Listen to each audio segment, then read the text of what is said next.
Welcome to the Artist Forum. I am your co-host, Lisa Nicole Wilkerson. And I am your co-host, Rebecca L. Hargrove. On this special episode of the Artist Forum, we realized that we neglected to introduce ourselves. So you will be getting to know your two co-hosts for this season. So Rebecca, please tell me and also our audience, what type of a performing artist are you? My background is in opera. I'm a classically trained soprano.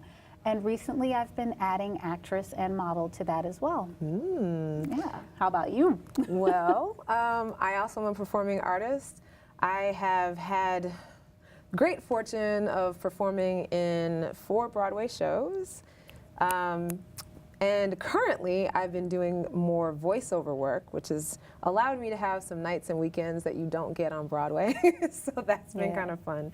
And on occasion, I have the opportunity to do public speaking as well. Awesome. So it's kind of a loaded thing. But you mentioned that you're an actress. Are there certain shows that we might be able to find you in? Not yet, but I have done 2 ad campaigns. Yes. One was a breast cancer awareness PSA for the BET and Centric Networks. Wonderful. Yeah, when was that? That was our past Breast Cancer Awareness Month, which was October, and you can still find it on BET's website. Great. And I've also done an in-store ad for Sephora, which you can see online and in stores. Great. I can't wait to get some new lipstick so I can go and see my girl. Like, hey, that's my friend Rebecca. I know her. I know, right? I'm like always looking for myself when I go in there. As you should.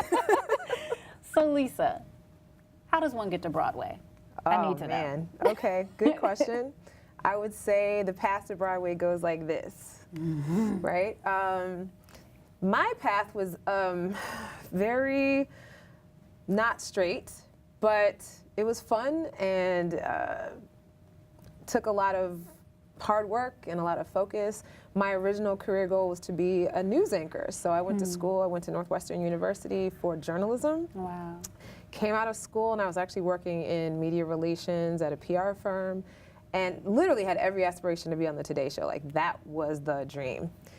It's never too late. Yeah, it's never too late. But I remembered how much I loved to dance because I also danced growing up. I'm from St. Louis, Missouri.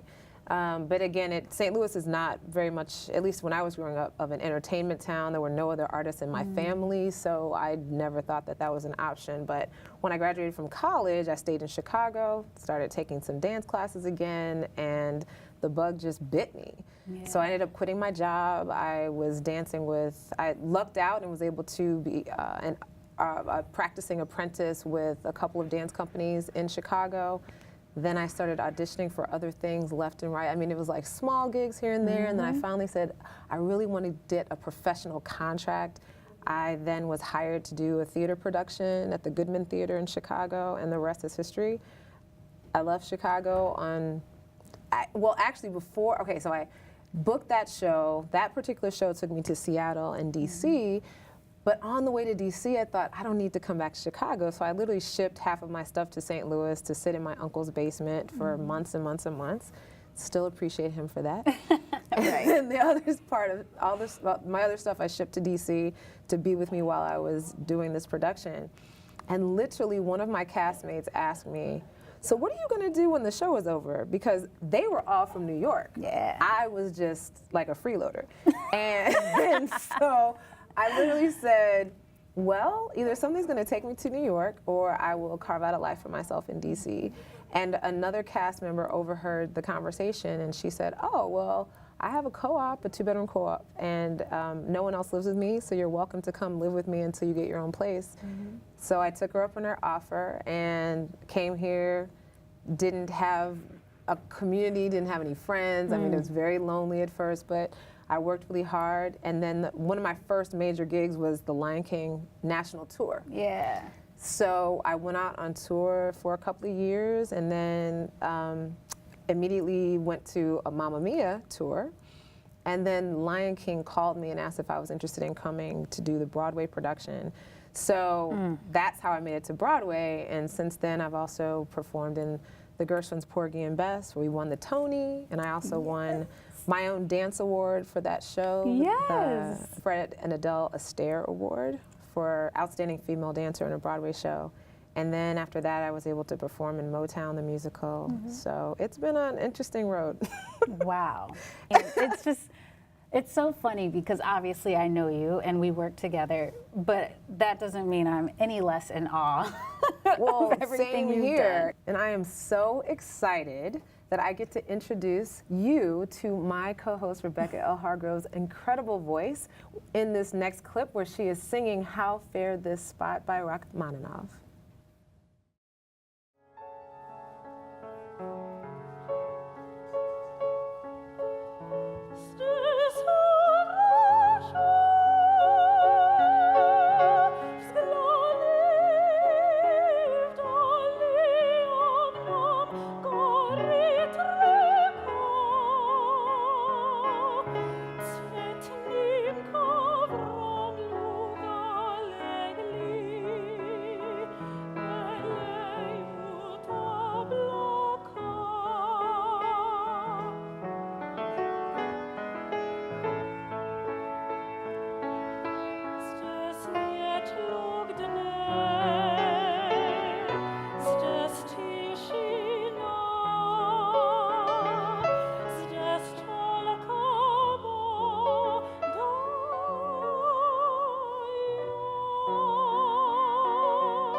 Like, you are one of probably the few Black opera singers, right, that exist. I mean, obviously we've had the history of like the Leontine Prices, and, you know. It's also her birthday today. Is it really? It is. Happy She's birthday, 90 Leontine today. Price. Yeah. Yay, wow. But how does that feel? I mean, walking in the footsteps of royalty, of opera royalty like that. That's no pressure now. Thank you, Lisa. You're welcome. It's so That's what I do. funny. Outside of the world of classical music, being an outsider looking in, you would think, wow, there are no Black classical musicians or singers. And that's just like completely false. You know, once you're in that world, you come to find out there are so many talented people who you'll probably never know their name, maybe even never hear their voice, but just the level of talent is astounding, Absolutely. obviously. You know, I tell people that opera chose me. I did not choose to sing opera. I went to a high school for performing arts when I was obviously 14 to 18. And you are from DC, right? Yeah, Maryland. Maryland, But I sorry. went to Baltimore School for the Arts. Okay. Big up BSA grad. So I, on a whim, happened to be watching VH1 one day. I was in the 8th grade, and they were doing a documentary on Tupac Shakur. And they start talking about his early life in Baltimore before he moved to LA. And they did a segment on his high school, which was Baltimore School for the Arts. And one of his friends there was Jada Pinkett Smith. And they talked about his time there and in his studies. And I turned to my mom and I was like, I have to go here. Wow. I have to go. And my mom is one of those moms that has literally supported any and everything I've ever said I wanted to do. That is so great. I mean, we have a piano in our home, so she made sure I took piano lessons. I somehow decided I wanted to be a fiddler one day, so she started paying for violin lessons I had as well. violin lessons too, Yes. girl. 4 years. Yep. You lasted much longer than I. Listen, I came home one day just banging on the thing, and my grandmother was like, No, stop, no it's more? not your ministry. It's not for you. But It's good when you have people in your life who tell you the truth, though. My parents didn't tell me the truth, so I did they for 4 years. encouraged you. But by year 3, I started to get pretty good. But please, continue. Yeah. So I did all these things, chorus, and I really took to singing. And so I knew I wanted to sing. And my mom, she drove me all the way to Baltimore, 30 minutes north. And we walked in the afternoon we walked in, school's about to close, and it was the last day to apply. So we sat there right there in the principal's office and filled out the application really quick, got an audition, went in, sang, and walked out and was like, I don't know, I guess I should still enroll at my zoned high school. We'll see what happens. And you know, this is before you have email addresses. I remember getting my big old envelope that I had been accepted. And on my first day, I mean, I had previously taken musical theater voice lessons. And on my first day, I had my lesson with my teacher, Mr. Robert Cantrell, and he looked me in the face and said, honey, you come here, you sing classical. Wow. And I mean, I had played classical piano, so I obviously knew the composers, but I had never sung that style of music. I had never sung in different languages. So in my time there, I was learning Italian, German, and French, and Negro spirituals, and things like that. So by the time I graduated, I took to it for sure and continued my studies. So it's not an easy journey, and it is even more complicated when you are a person of color trying to do something that society would like for you to believe you should not be able to do. Indeed. So to follow in the steps of someone like Leontine Price or you know, Kathleen Battle, Jesse Norman, you know, they definitely paved the way, and there are so many of us out there that deserve to be those names as well. And we are still, in 2017, we are still fighting the good fight. The good fight. Yeah. Wow. What is it about opera that drew you to it? Ooh. My voice took easily to it. And I was that kid, like people would say, oh, you have long legs, you should play basketball. I can't dribble a ball or catch for nothing. So if I can't take easily to something, I'm not gonna play myself. I'm just not. And when I sang, it just came out. It was very effortless to catch on to. I mean, I already had studied music. So because it was effortless, because I loved music and loved the sounds that I was creating and collaborating on, it just wasn't anything like to struggle for. And I enjoyed doing it. I enjoy learning the stories and the history behind the operas, or, you know, translating the text and finding out that I can connect to someone who was born in 1641 and we don't even speak the same language, but somehow there's just this one barrier, but in the language of music, it's universal. It's a universal language. Yeah, yeah. That is now, beautiful. For you, being in musical theater, starting in dance, what was it like to also pick up singing? That's a good question. I, like you, as a youngster, really dabbled in a lot of things. So heavily into sports. I had a lot of energy growing up, and my mom wanted to, and I'm an only child, so my mom wanted to make sure, make sure I met other kids my age. So, but in addition to playing sports and dancing, I also was a part of my church choirs. And there was also part of a choir called the St. Louis Children's Choir. So it was kind of like a pre-professional organization, and you talk about classical training. So again, because I had studied the violin for 4 years, so I clearly had an understanding of how to read music, because that was something that wasn't necessarily required, but it was encouraged at the St. Louis Children's Choir.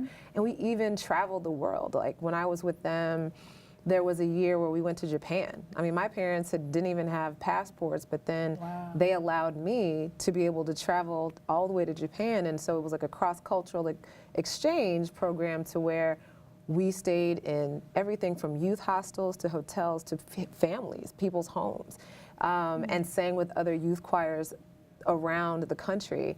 So I had been exposed to singing in a variety of forms, and honestly, even the choir directors at church, they did not play. So, like, they were classically trained. I mean, I think I was also lucky in that way, to where the choir directors I had growing up were also classically trained singers and musicians. So I think that I was able to then draw from that background and that experience to feel very comfortable shifting from a straight dancer to being a musical theater artist, where you had to act, sing, and dance. Long gone were the days of being on Broadway or even being in theater in general and having one area of expertise. You could either be a dancer or a singer or an actor, and you could build a career on that.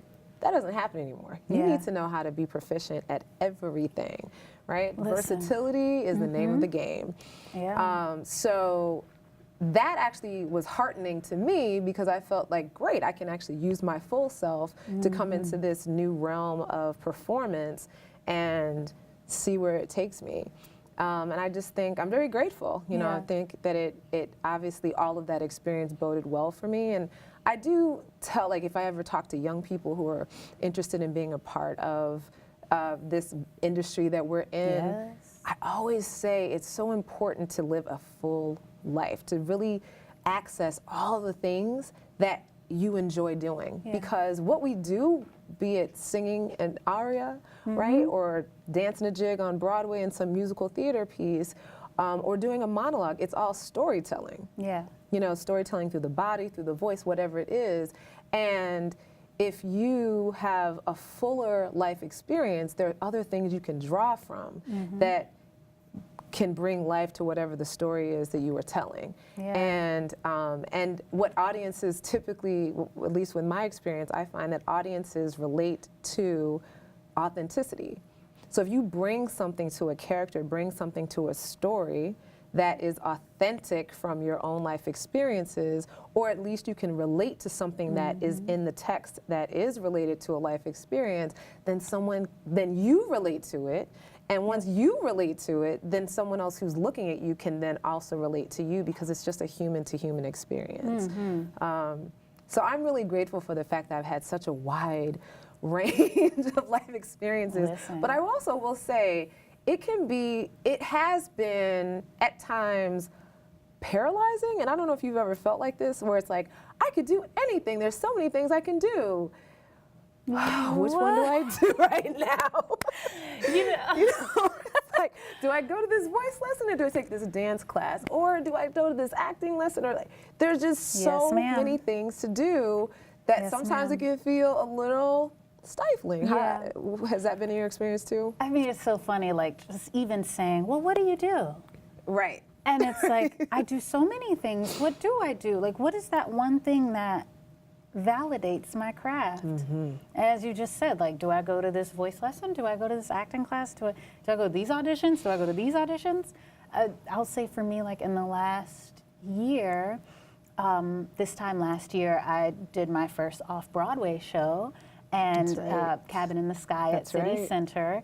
And going into that, Lisa, I still had this mentality. I am an opera singer, and that is my end-all, be-all. And I ended up getting in that show, auditioning for a Carmen Jones, which musically is Carmen. So I knew that I could apply my classical training to this show that I know very well, and it's just in English. What's the difference, you know?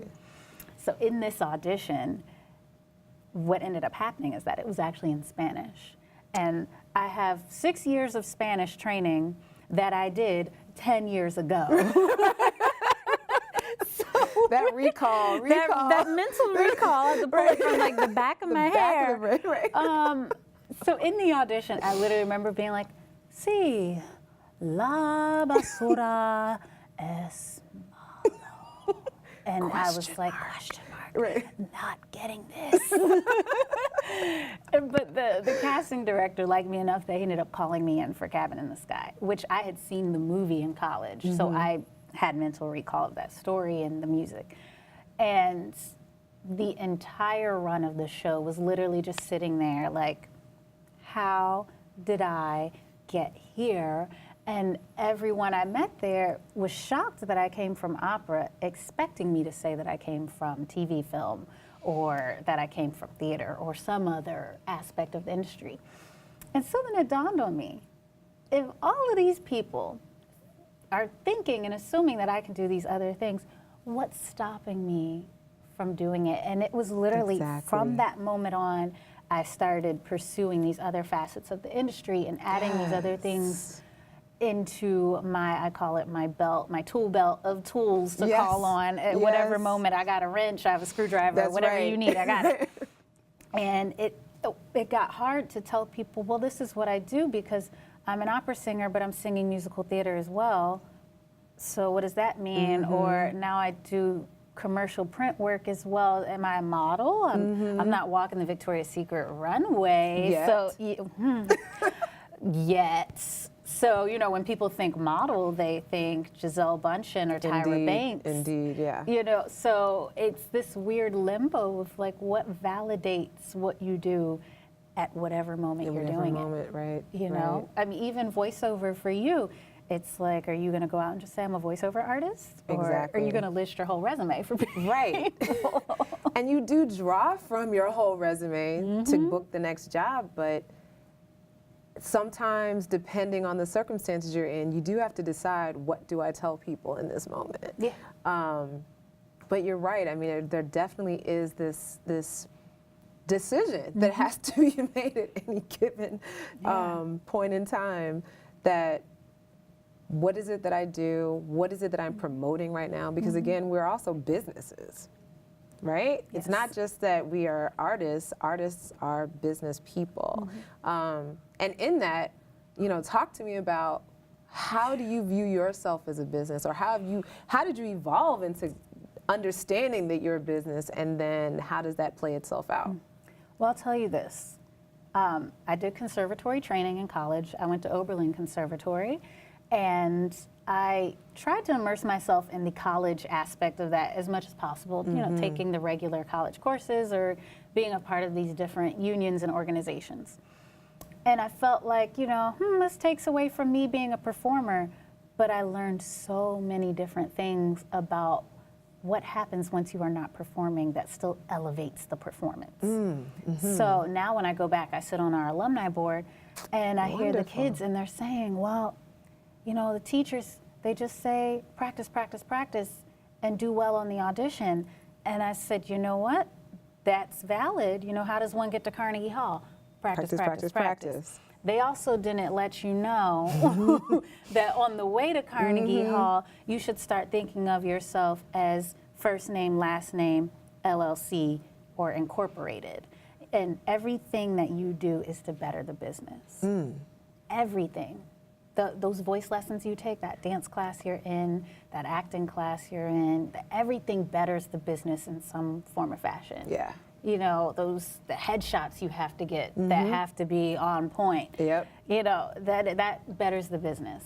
When you're in a practice room or in the rehearsal space in the studio all day, you don't think about those things. Right. You're like, how's my technique? What's my form? Absolutely. You know, do I sound good? Have I learned the music adequately?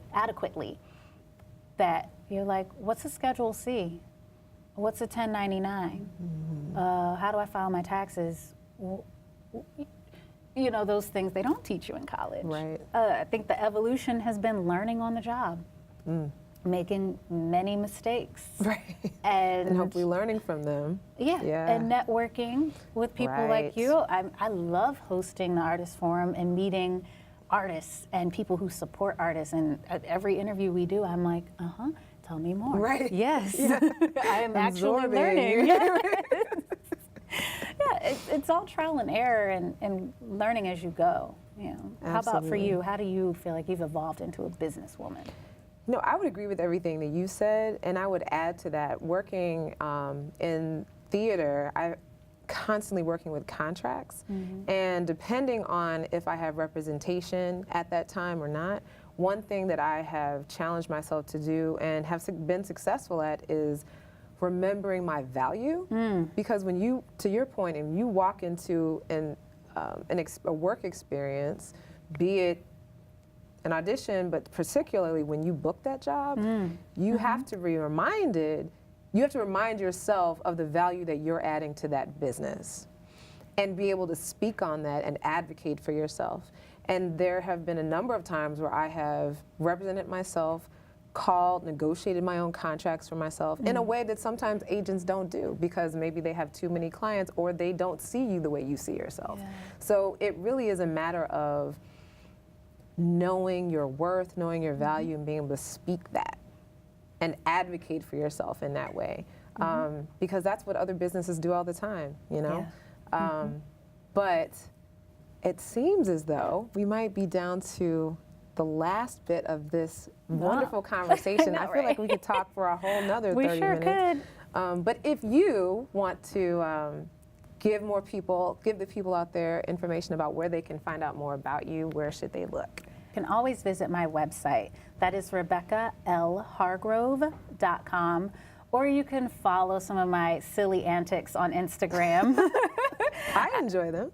Listen, sometimes I feel like cameras should just follow my regular life, especially living in New York. But my life Instagram is stranger than fiction, right? Okay. My Instagram handle is @rhargrove without the E, HARGROV. Awesome. How about you, Lisa? Where can people learn more about you? Well, you can find out more about me at my website, which is lisanicolewilkerson.com. And like Rebecca mentioned, if you'd like to learn a bit more about my regular life, there's also Lisa Nicole Wilkerson on Facebook, and also my Twitter and Instagram handles are Lisa Nicole Wilk. Great. Well, thank you all so much for tuning in this evening. I hope you enjoyed watching us literally just have fun with one another and get to know one another more on a deep level. I hope you feel more connected to us as well.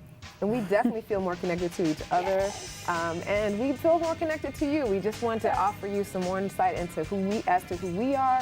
So whenever you tune back into the Artist Forum, which we hope is every other Thursday at 7:30, that you will enjoy watching the interviews and the content that we bring you, which we so enjoy bringing. So again, Lisa Nicole Wilkerson and Rebecca L. Hargrove. And this has been the Artist Forum.